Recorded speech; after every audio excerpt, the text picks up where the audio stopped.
kërkim shpëtim sot ka informuar publikun se është gjetur gruaja e cila po raportohet të jetë zhdukur në Kaçanek. Ndërkaq për të diskutuar më shumë rreth këtij operacioni të kërkim shpëtimi, do të flasim në një intervistë edhe me anëtarin e kësaj shoqate me zotrin Florim Neziraj. Përshëndetje zotrin Neziraj dhe faleminderit shumë për kohën. Përshëndetje për ju dhe gjithë shikuesit, faleminderit, respekt dhe bri. Pra, ju informuat sot publikun gjatë orës së pasdites se është gjetur gruaja e cila është raportuar të jetë zhdukur ditë më parë në Kaçanek. A mund të na flisni pak se si u zhvillua ky aksion dhe ku gjatë gruaja e cila ishte zhdukur para disa dite? Atëherë, faleminderit edhe një herë, ne si shoqat për kërkim shpëtimi e Republikës së Kosovës, me të marrë informacionin dhe kërkesën për të asistuar në kërkimin e saj, nga 28 prillit ditës së hënë, ne jemi mobilizuar dhe kemi shkuar në vendin e ngjarjes. Pas bashkëbisedimit me familjarë dhe me banorë për rreth, kemi filluar operacionin e kërkimit, ku kemi zhvilluar fillimisht kemi aktivizuar ekipin e dronëve, cilët kanë bënë një punë të jashtëzakonshme të mirë. Unë jam kryetar i klubit Enduro Kaçanikut, klubit më të madh në Kosovë të krosave. Shfrytëzoj rastin t'i falenderoj që kanë bënë një punë të jashtëzakonshme të mirë në kërkimin e këtij personi, cilët kemi shfrytëzuar edhe krosat motor, krosat, por edhe katërroçat që kemi ATV. Prandaj ata djemt të cilët kanë lënë punën e tyre keq dhe ju kanë bashkangjitur këtë aksioni, i falenderoj jashtëzakonisht shumë. Edhe lusë Allahun që t'ish problemet mira, por mbi gjithat bëj apel të gjithë klubet e tjera që kur do që ketë rastet e tilla ta kenë model Kaçanikun siç ne na përgjigjen edhe në komunat e tjera. Dhe në bashkëpunim me policinë e Kosovës kemi zhvilluar edhe një kërkim toksor dhe fushor, ku kemi qëndruar deri dikon në orën 1 të mëngjesit të ditës së marte. Prandaj kemi vazhduar gjatë ditës së marte, ka qenë pa rezultat, kemi vazhduar në ditën e mërkure, ku jemi mobilizuar me një mobilizim të jashtëzakonshëm, numër të madh, dhe ka qenë pa rezultat, po në ditën e mërkure, në bashkëpunim me komandantin e stacionit policor dhe me kryetarin dhe nënkryetarin e komunës dhe drejtorin e emergjencave. Prandaj kemi bërë një takim në stacionin policor të Kaçanikut dhe kemi vendosur që të hapim një dhomën e aksidentit, ku do të marrim hapa edhe më të mirë edhe më të shpejt që ta bëjmë krerjen e të gjithë fushës dhe pastrimin e shtëpive për ta gjetë. Prandaj në atë dhomë të aksidentit jam caktuar unë si komandant i dhomës së aksidentit dhe urdhënësi për kontroll. Prandaj dita e mërkure ka qenë pa rezultat, ku kemi qëndruar deri në orë të para të mëngjesit të ditës së njëjte. Prandaj në ditën e njëjte, pas shumë apeleve që ju falenderoj ju si media që keni qenë jashtëzakonisht në nivel dhe po na ndihmoni shumë, pas shumë apeleve që kemi bërë që të kontrollohen shtëpitë e tyre dhe vendet për rreth. Prandaj unë pata edhe një apel për qytetarët aty vendas, banor, që të kontrollohen edhe një herë, pasi që kontrolla e shtëpive të jashtme është bërë shumë herë, edhe me forcën e sigurisë që kena pas aty, forcën trupat e forcës sigurisë, por edhe me anëtarët tonë dhe bashkë qytetarët aty, nuk pat rezultat, dhe pas një kërkesë time që edhe një herë të futen në për shtëpi për një përvojës që kam, dhe të shikojnë se mos është hyrë rastësisht me në shtëpi apo me në dhomë të familjarëve dhe qëndron dhe ne nuk mund të arrim deri te rezultati. Në kontroll e sipër, domethënë një familjar i saj më thirri në telefon, pasi që isha unë duke udhëhec operacionin e kërkim shpëtimit, dhe më tha se në shtëpinë e një familjarit të saj, do thotë dera është e mbyllur, por një derë apo dy derë të cilat janë mrena, janë të mbyllura edhe mrena. I pyeta, a keni shikue ma herët, tha po këta 2 dirë se kemi hapë se nuk kemi besu pasi që është një shtëpi e vllajt saj se në është në mërgim.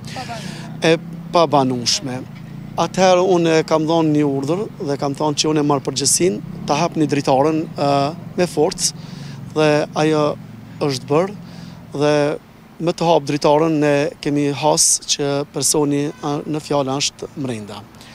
Si ka qenë gjendja e saj shëndetësore në momentin kur e keni gjetur, domethënë brenda dhomës, ku ka qenë ndoshta pibja për 2-3 ditë ose normal, gjendja e saj ka qenë e dobët, pasi që ashtu kështu ajo është me shëndet të dobët dhe ka probleme mendore, po si të qëndron një person për 4 ditë pa ushqim dhe pa asnjë lloj pije, prandaj domethënë është një gjendje e dobët, por me të marrë kemi dërgu në ambulantën e parë të Kaçanikut dhe pas ndihmës së parë do të thotë gjendja është stabile, është më e mirë dhe po vazhdon të qëndroj në familjen e saj, tek fëmijët e saj, me familje. Pra pas trajtimit mjekësor që ka marrë në emergjencë, thashtë gjendja e saj është më stabile dhe është duke qëndruar pranë familjarëve të saj. Po, sakt. Pas dhënies ndihmës së parë, është në familjen e saj, duke qëndruar me familjarët e saj.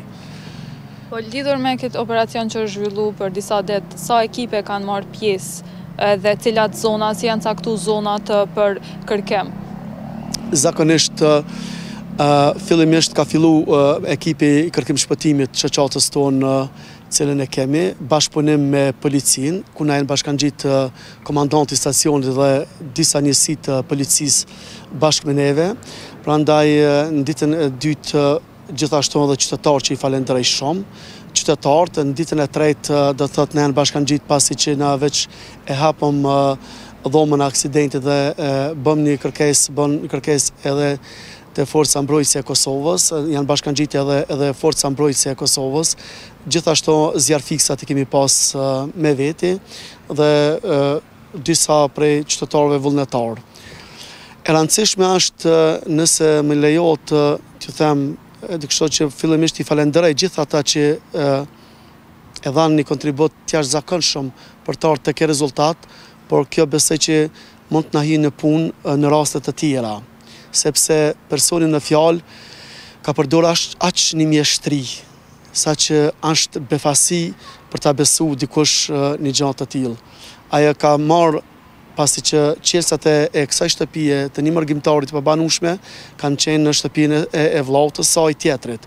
Ka marrë qelsat dhe ka shku, ashtu e kanë kap edhe njëra prej kamerave, e ka hap derën e himjes, e ka lënë dritare qel, e ka mbyll derën e himjes me qels, u shkëthy, i ka lënë qelsat në shtëpinë e saj ku banon dhe është hy për dritare, ka mbyll dritaren, edhe derën e dhomës ka mbyll me qels, që s'ka lënë asnjë gjurmë, asnjë dyshim që kush me besu që ajo është hinte. Kjo mund të na ndodhe edhe ndonjëherë tjetër dikon që shtëpitë duhet kontrolluar mas pari perimetrin më i afërt, sepse ne kemi bërë një kontroll të jashtëzakonshëm, një perimetër prej 5 deri në 10 kilometra, kena bërë edhe me dron edhe me ekipe toksore, por mbi të gjithat persone kishte qenë shumë afër shtëpive të tyre, cilën ishte edhe apeli im i vazhdueshëm si të qytetarët, si përmes mediave, rrjeteve sociale, që mundësisht shikojnë shtëpitë e tyre dhe ajo ndodhi, ne e gjetëm shumë afër shtëpive të tyre në shtëpinë e vllaut të saj. Unë edhe një herë ju bëj apel qytetarëve edhe gjithë atyre që të na bashkangjiten dhe mos të hezitojnë që të bashkëpunojnë me ne në këta raste, sepse na ndihmojnë shumë. Por ajo çka është me rëndësi, sepse shoqata jonë është një shoqatë që misioni i saj është shumë human, shumë njerëzor dhe shumë i dobishëm për qytetarët. Prandaj e sa është human që ta dinë qytetarët që janë bashkangjit edhe gjithë ata grupe apo ata njerëz, veç këte për ja them. Më pyeti njëri si po qëndron pasi që qëndrova 2 ditë e 2 natë pa fletë. Edhe ajo që ka më shtyri të mendoj, qysh është e mundshme të mos qëndroj në qëtë rast kur doja i saj e pruni telefonin dhe ma afroj një mesazh që fëmijët e saj vazhdimisht e kërkonin telefon dajën, çka u bon, a u gjet daj, nuk ja hap këtë telefonin. Kur nuk ja hap telefonin shumë herë se s'di kesh çka më i thon, ja ke shkruar një mesazh, o daj, a u gjet nona. Domthon ishte rast e veç këtë qytetarë që e dhanë këtë kontribut, që ta në ta kujtojnë që ne ja kthim nonën fëmijëve të saj. Do thotë ne e bëm të mundshme sepse ajo po qëndronte edhe një ditë apo dy tjera ishte pa mundshme me qëndrue apo me mbijetue kësaj fatkesie. Kështu që qytetarët mund të dhoni një kontribut shumë të mirë, por mbi të gjithat unë pasi që patëm një zhvendosje shumë të pistave me kërkesë edhe të policisë, herë në Hanë të Elezit, herë këto e kemi pa këto. Sot përjetojmë në botën e teknologjisë. Mundësisht qytetarët kur bëhet një ftesë për ta kërku, për ta gjetë dikend ose për ta identifiku një foto më e mira, më na dërgu ne policisë, sepse fota e çdo kujt është e garantuar, privatësia e çdo njanit me ligj dhe nuk keq përdoret.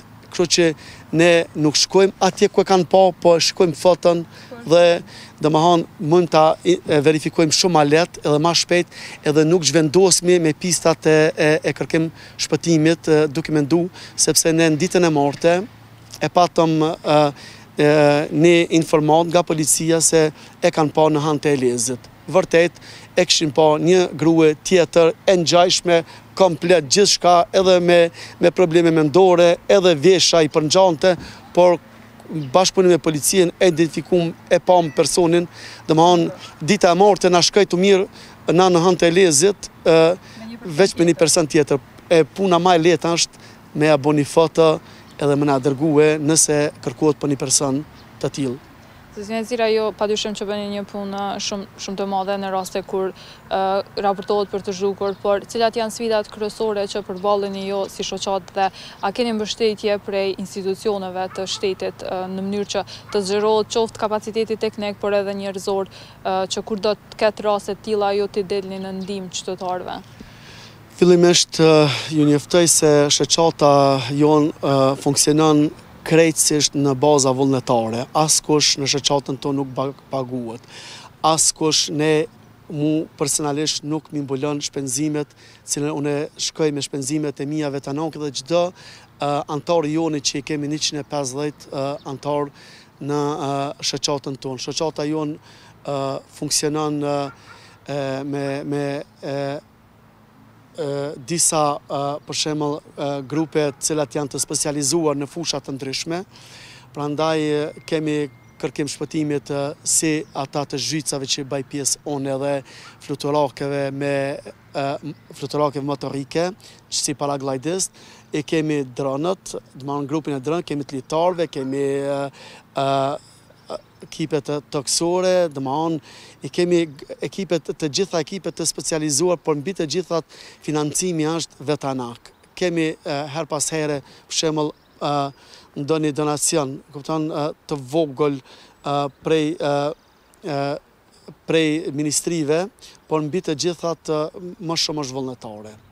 Po, a mjafton ky financim kaq i vogël prej ministrive apo duhet normalisht më shumë? A shpreh nga dishmëri që ju dalin në ndihmë? Zakonisht kanë shpreh gatishmëri të plot institucionet përkatëse ministrit dhe kemi një bashkëpunim të jashtëzakonshëm të mirë me ministrin Xhelal Sfeshla dhe me disa të tjerë që për këtë mund të flasin edhe kryesia më shumë. Është një bashkëpunim jashtëzakonshëm i mirë dhe ne operojmë konform bashkëpunimit që kemi me ta dhe me policinë e Kosovës. Kështu që ne